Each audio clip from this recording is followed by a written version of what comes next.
Como inovar no ensino e na aprendizagem e tornar o processo de construção de conhecimento algo atraente.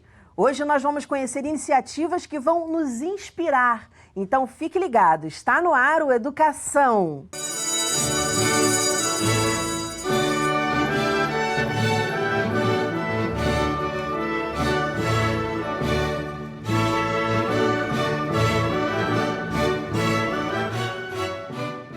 Meus convidados são a doutora em literatura brasileira, coordenadora da pós-graduação em literatura infantil e juvenil na Universidade Cândido Mendes e na Pestalozzi, idealizadora do projeto Conversa Literária, Cíntia Barreto.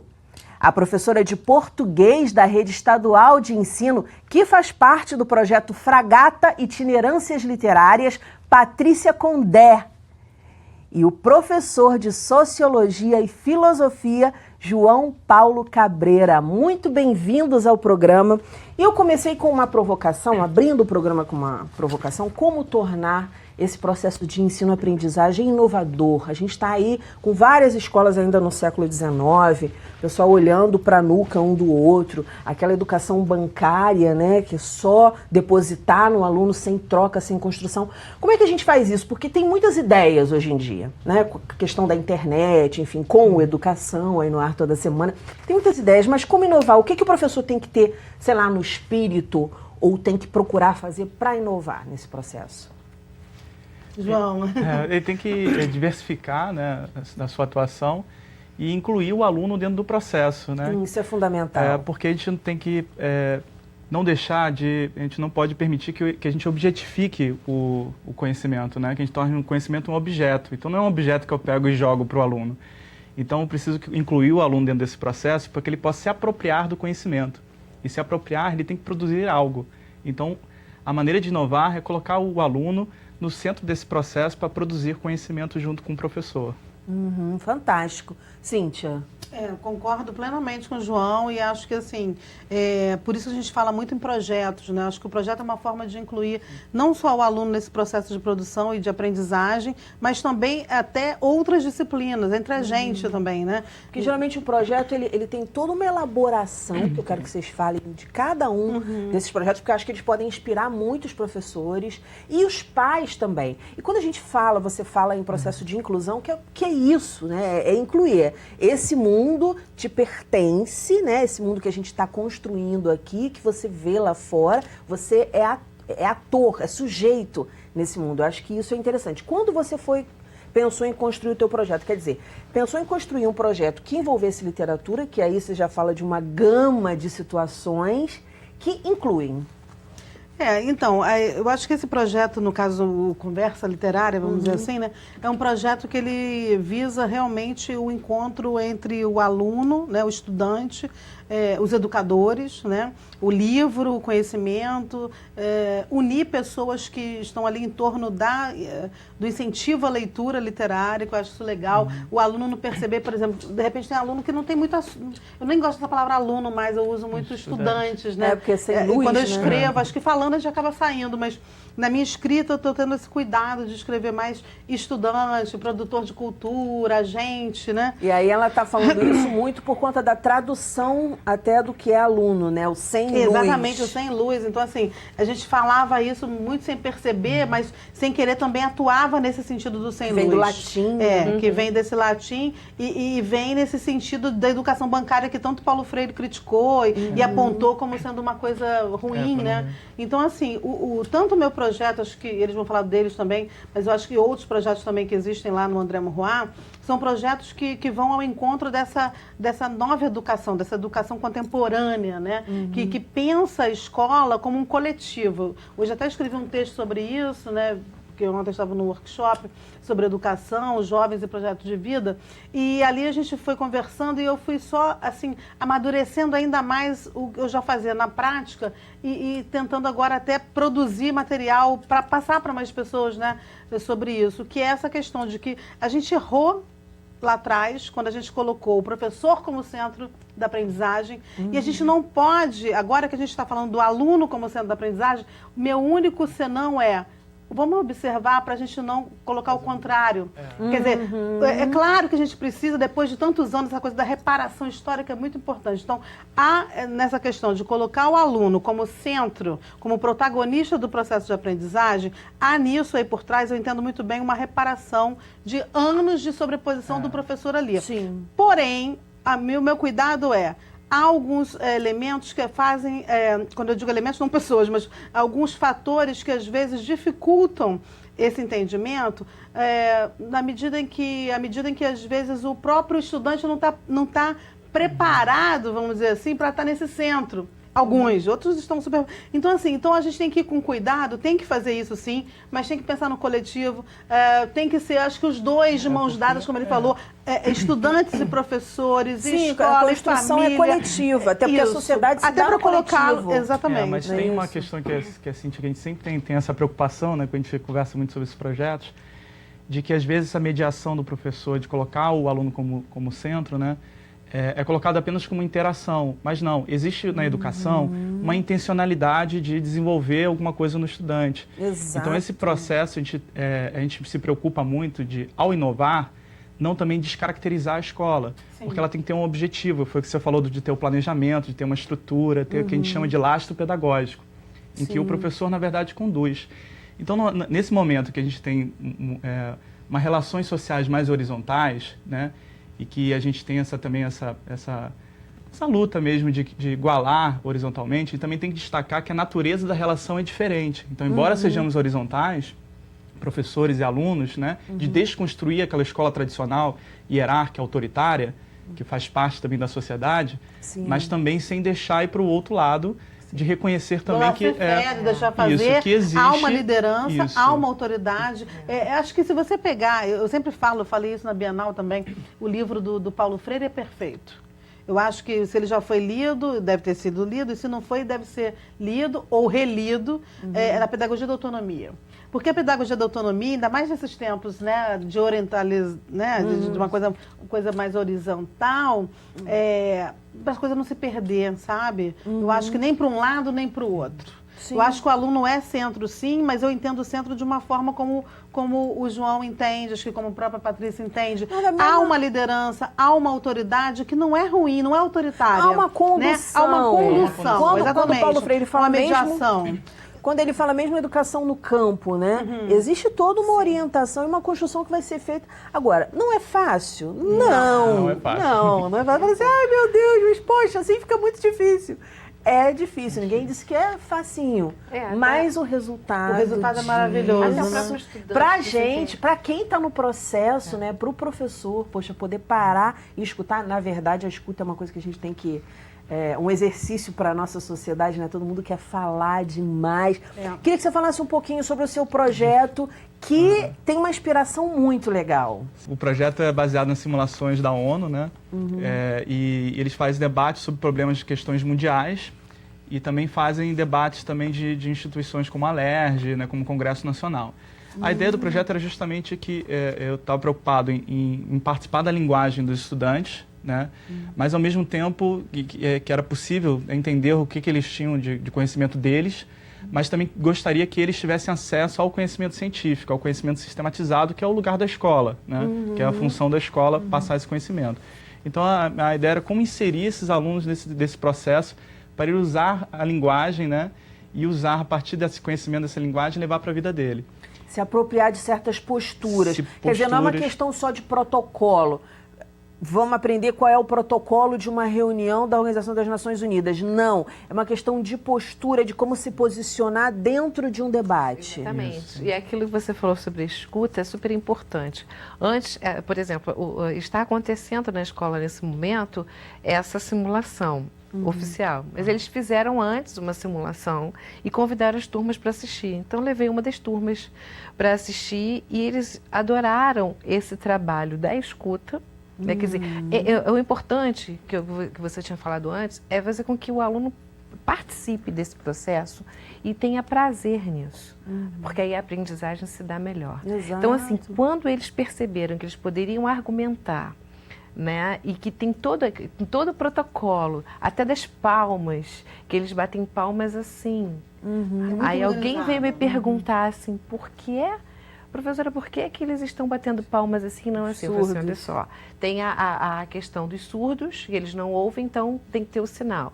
Mas existe também o aplauso sem atrapalhar o outro que está falando naquele momento.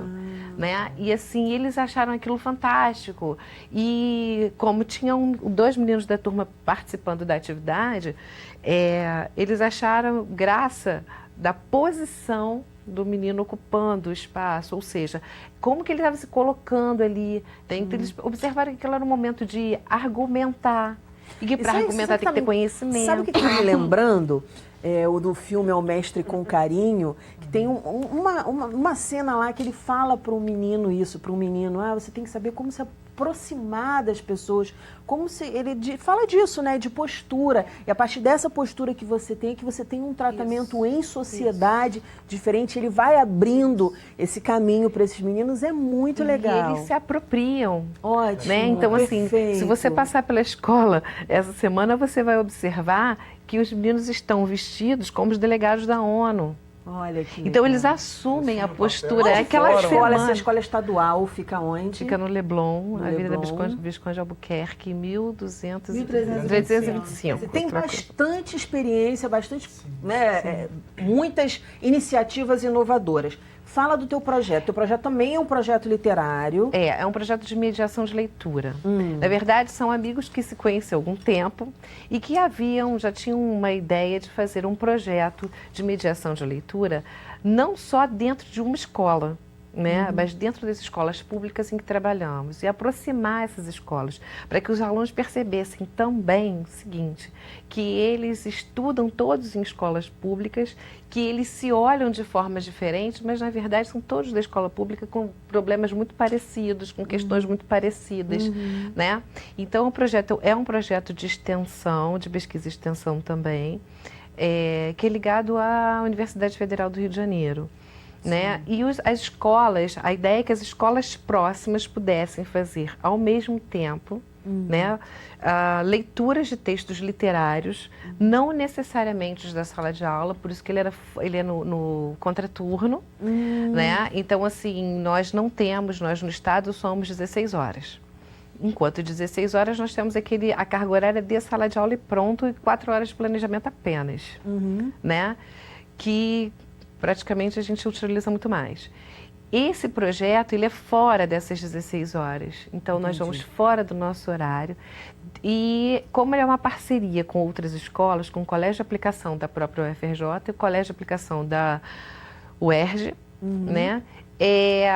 Como é que ele acontece? Essas pessoas se organizaram, pensaram, levaram as propostas para as escolas, né? As escolas abraçaram, foi escrito o projeto, foi aceito na UFRJ e a gente desenvolve tudo bem, mas aí eu quero saber qual é a diferença do projeto, por exemplo, que a Cíntia tá, com Conversa Literária. Diferente. Exatamente Então, diferente. totalmente Então, diferente. a diferença é que nós estamos agora, por exemplo, está acontecendo a reunião de planejamento, né? Tem uma reunião de planejamento por mês dos coordenadores do projeto das escolas. Colégio de Aplicação da UFRJ. Mas como é que é o projeto na prática? Na prática, é? então, são 4 sextas-feiras. Uma sexta-feira, planejamento dos coordenadores, onde nós tiramos os textos, inclusive este módulo é o da escuta, né? Justamente porque nós precisamos escutar o outro. Duas sextas-feiras nas escolas, ao mesmo tempo, 1h30 da tarde, acontece no André Monroy, no Colégio de Aplicação da UFRJ, no Colégio de Aplicação da UERJ, a leitura dos mesmos textos, só que os coordenadores de cada grupo com o seu grupo dentro das suas escolas.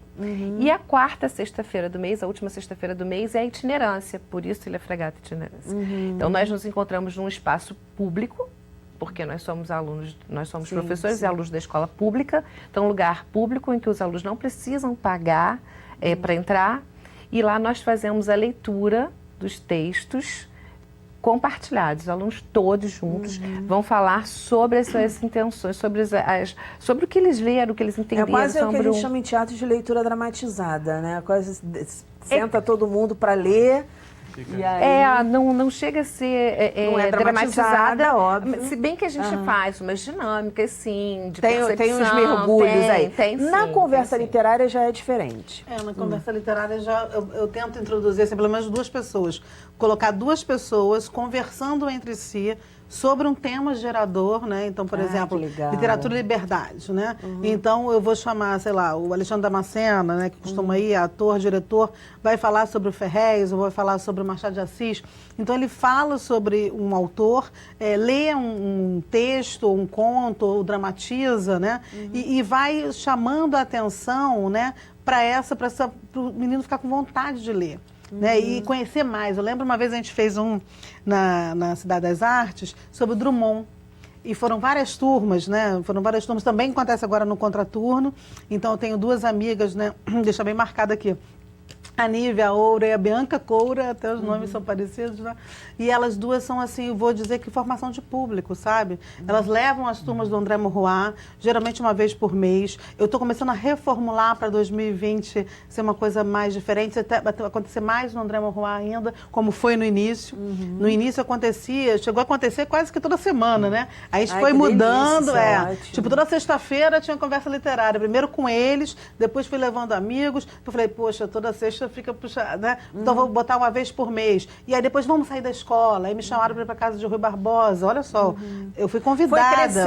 Foi crescendo. E agora eu estou começando a, de repente, claro, não vou deixar de crescer, mas eu quero mais dentro da escola ainda, né? Eu acho que o diretor está aqui, a gente está falando ao vivo aqui, né? O diretor está aqui. Então já falando, acho que é legal ter, nem que seja uma vez por mês, numa sexta-feira, ainda mais que eu trabalho sexta é um ótimo dia. Não, e só a questão da novidade, né? Se há algo diferente da rotina da escola, por mais que a rotina da escola já seja inovadora, porque tem como a gente fazer isso, a gente já viu várias experiências, já falou de várias experiências, mas um projeto é sempre um projeto, alguma coisa diferente, um pessoal diferente. E é interdisciplinar também é itinerante, pode trazer mais professores, a gente pode pegar um tema do mês, que esteja, né, que possa perpassar várias disciplinas. Então, assim, é um projeto, Conversa Literária, eu imagino um projeto. E outra coisa, o principal dele é a participação do público. Seja estudante, seja professor, se apresenta também. Então, assim, estamos nós três aqui conversando.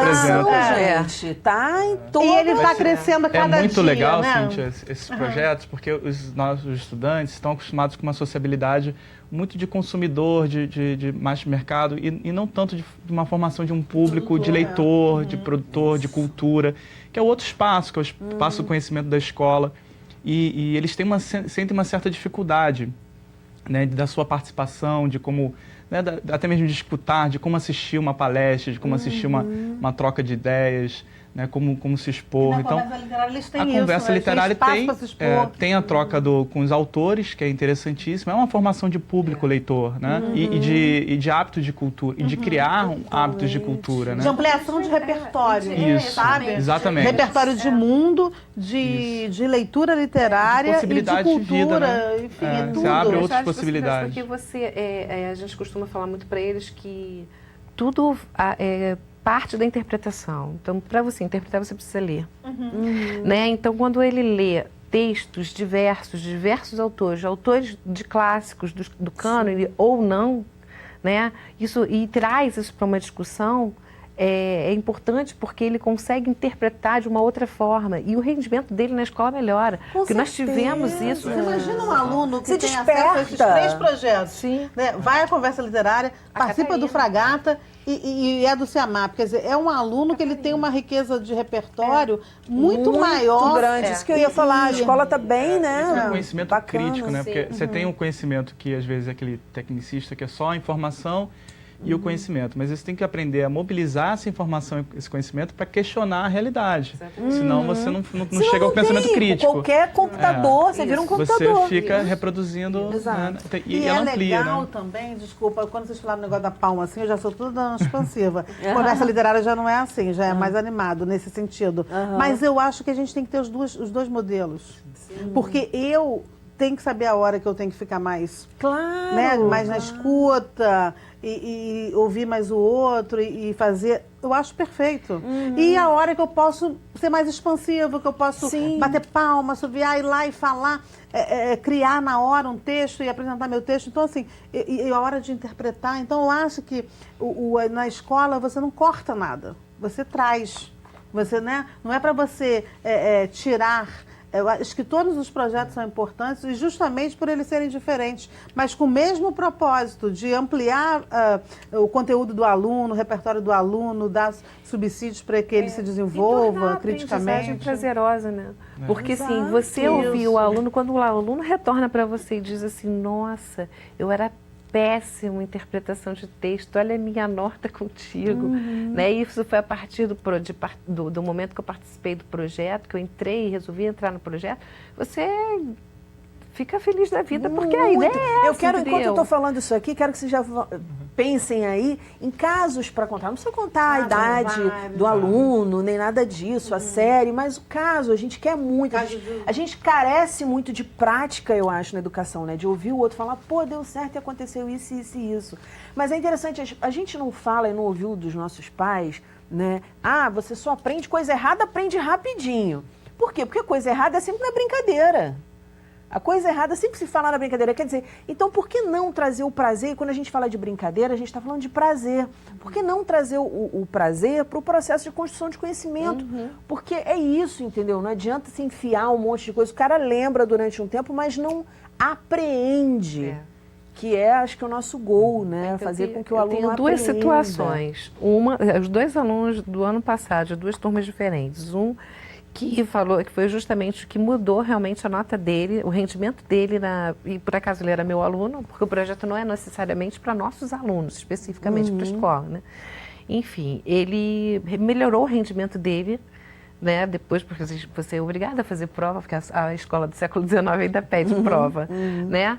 E ele melhorou muito o rendimento e ele falou assim, nossa, eu não esperava nunca tirar uma nota dessas na sua prova. E a leitura, o projeto me ajudou bastante, porque eu passei a ler, a observar o texto e fazer umas leituras que eu não fazia antes. Você também. Olha, isso é genial, gente. E aí o outro que lia, que era um leitor ávido e tal, e ele falava e ficava nervoso. Nós tivemos um momento no ano passado na biblioteca, e a dinâmica era fazermos a leitura filmando, gravando via WhatsApp para passar em tempo real para as outras escolas. Legal. Então a gente ligava, bacana. Na verdade, as coordenadoras ligavam, colocavam o celular e a gente fazia a leitura, né? E fazia leitura aqui, fazia leitura lá no CAP.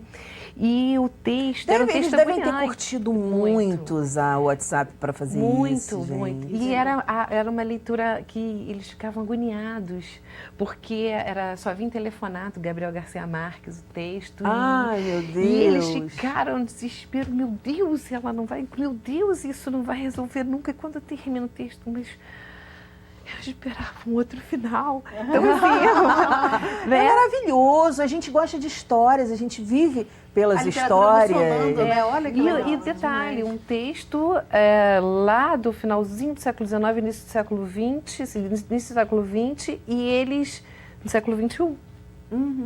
Então, e eles entendendo toda a dinâmica do texto, mesmo ficando aflitos com a dinâmica, eles estavam entendendo. E assim, Gabriel não é um cara molinho que fala assim num discurso né, reto, enfim, prático. Queria que você falasse desse projeto aí que vocês pegam, então, quer dizer, toda a forma como se organizam os debates na ONU para trazer para a escola. O que, por exemplo, surpreendeu o João? Porque é importante a gente dizer isso também. O que a gente trata aqui na educação, que eu gosto de falar, é que a gente trata de um assunto que é nosso, que é da gente. Não é assim, esse programa é só para pai, mãe e acabou, e professor. Não, o processo de educação, nós estamos participando dele. O que trouxe para você assim, de novidade? Você falar, caramba, estou estudando isso para dar para os meus alunos, mas... Então, me surpreendeu muito... Primeiro, a demanda que cada vez mais eles buscando conhecimento, tanto que eu tive que buscar parcerias para me ajudar a dar conta dessa quantidade, né, de demanda por informação e conhecimento. E a linguagem que eles foram se apropriando desse linguajar, né, dos termos técnicos, isso quem entra assim no... Teve algum termo técnico que você mesmo Sim. falou assim, caramba? Termos assim que você entra no ensino médio, você não espera entrar num espaço de debate, eles falam lá sine qua non, né? São assim, até expressões em latim e tal, mas a velocidade como eles se apropriam mesmo, ficam familiarizados, então, na verdade, familiarizados com a entendi, linguagem entendi. dos códigos, né? Que é como se fosse uma outra linguagem. Entendi. E eles o se que te apropriam para eles. surpreendeu foi a forma como eles se apropriaram disso rapidamente. De uma forma muito rápida. E isso, né, me deu aquele choque, né? Caramba, os alunos estão entrando aqui e os alunos estão falando sobre isso, com essa linguagem, dominando esses códigos dessa linguagem. E eles ficam uma semana que é para solucionar, e eles têm que solucionar um problema, né? E tem que passar... Por exemplo? Trabalham em temas como feminicídio para resolver, achar soluções para diminuir as taxas de violência contra a mulher. E o interessante é que eles têm que transformar a fala deles também, que eles têm mais facilidade, e em texto, que é onde eles têm também maior dificuldade. Então, no final, tem que sair um texto. Perfeito. Como se fosse um relatório? Isso, como se fosse relatório. E aí que foi o que também me surpreendeu, porque eu percebi que, ao eles escreverem coletivamente e verem também as dificuldades de um outro, eles sentiram mais facilidade de sistematizar as ideias num corpo de texto. Eu tô apaixonada por esse projeto, por todos. Mas, assim, lindo, você falar que lindo você mesmo. vai fazer um relatório de uma reunião, e eu te falo isso como jornalista, pessoa que está acostumada a escrever, quer dizer, você sempre vai pegar um negócio, agora escreve sobre isso aí. É difícil. Muito bacana. Tem a sala de imprensa também. Tem uma sala de imprensa. Olha Tem só, olha o jornal que você está enfiando na cabeça desses alunos. Vai. Então, aí a conversa literária agora acho que vai também bem ao encontro do projeto Poetas do Morroá, né? Que aparece lá na Projeto lindo FLAM, né? Então tá aqui, acho que da última vez que eu vim, eu mostrei também o outro livro, né? Muito legal. Flan, Festa Literária. Festa Literária do André Morroá. E assim, tem na verdade, eu tenho vários alunos, né, vários estudantes, né, que estão assim, se mostrando, desenvolvendo bem os seus talentos, né? A gente viu lá na FLAM, teve essa culminância, o Gustavo Pacheco, posso falar 2G, que participou do slam colegial, ficou em 4º lugar, né? No primeiro dia ele foi assim, em 1º lugar, né? E foi para final. Isso para autoestima. E é muito bom. Pai e mãe na escola. O Laudir também, que eu sempre falo nele, o Laudir está se desenvolvendo. A família, as duas mães, sabe? Foram lá, agradeceram a gente, agradeceram o diretor, agradeceram a minha, todo mundo, falaram, poxa, que bom que vocês estão desenvolvendo isso no meu filho. Estudantes autores, né? Autores, E que sabe? com certeza levam conhecimento para casa e trocam e Sim, constroem também sim. com seus pais. Com certeza, os pais ficam com vontade. Acho que a gente pode fazer depois até essa inserção mais forte, né? Dos pais também criando, produzindo e apresentando na FLAM. Vai ser bem legal, né? Legal. Agora, esse finalzinho aqui, eu queria só ler isso aqui, que é o seguinte, que é uma ex-aluna do André Morroá, apaixonada pelo livro, que disse assim, ó, este projeto me encanta, principalmente pela oportunidade de dar voz aos que também precisam ser ouvidos. Não são meras poesias de alunos, são poesias de jovens com angústias, medos, alegrias, vontades e desejos unidos por uma razão, a liberdade. Gabriela Almeida, ex-aluna do André Morroá, jovem e livre. Achei Olha, lindo. que delícia. Quantos anos? Você não sabe. Deve ter uns 18 agora, né? Não, mas Ex-aluna. quando escreveu... Escreveu agora. Ela saiu do colégio, acabou, né? Acabou de acabar o namorado ensino fez médio. a capa, que é nosso aluno, né? Olha, Então a que capa, muito olha só, legal. é um livro Né? totalmente com Totalmente alunos envolvidos, feito para eles. alunos. Muito bacana. Tá? Gente, parabéns. O que me resta dizer depois do depoimento dessa menina aí na capa do livro? Muitíssimo obrigada pelas ideias, né? Eu acho que a gente já começa no programa falando disso, o que precisa para inovar. E aí é isso, é manter a cabeça arejada. A gente que é professor tem que manter a cabeça arejada. Sucesso, parabéns. Voltem para contar mais pra gente, para inspirar mais a gente na vida. O nosso programa fica por aqui. Na segunda-feira que vem tem muito mais às 9h da noite. Educação, se você não se envolver, não rola. Dias felizes, paz e até lá.